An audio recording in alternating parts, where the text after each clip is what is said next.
music ministry is probably one of the most difficult ones for me to address. Very difficult. Even though there's been throughout society in America, there's been a huge transition from large choirs to praise teams. Some of the other most of the mega churches are not dealing, as she already knows, with full choirs. But that is something that's been a part of, our ministry. Change is coming. Change is here. And now we just have to see things differently. In all fairness, music is also been one of the most difficult ones for us to deal with. There's no getting around that the way we understand ministry is now being changed forever. And as a leader, I'm not going to try to hold on to something that's now a part of the past. I'm not going to try to do that. I don't think it's wise. I'm pretty comfortable that for the next year or two, we may not be able to return to choirs as we understand it. We don't even have the vaccine yet.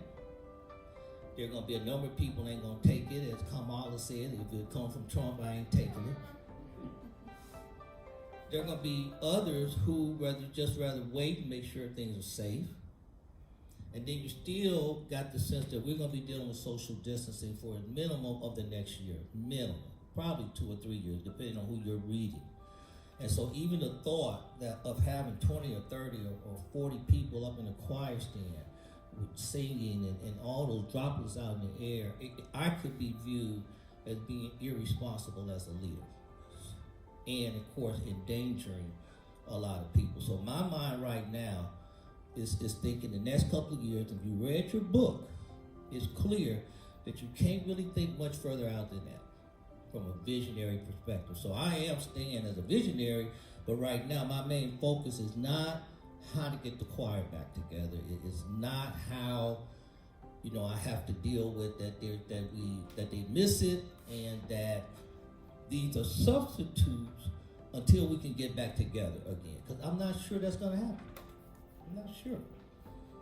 So sometimes it's even better to start preparing people for what may be, as the book states, a very real new reality. So this again makes for very, very difficult ministry. Very, very difficult.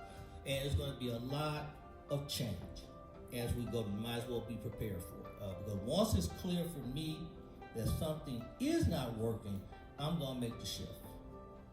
Once I'm clear it's not working, I'm going to make the shift. But I'm not planning choir stuff right now.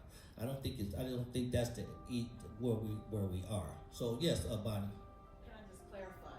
Yeah. My points about the choir remaining intact are so that if and when we're able to come back together, we're not starting from scratch. I understood that. I clearly understood that. Well, unfortunately, we may be.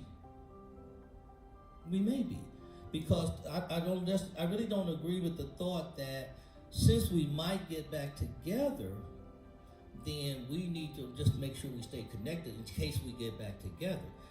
That's got me in dual worlds. I can't be in dual worlds, because when I go into that dual world like that, then I'm not being the most effective in the current world.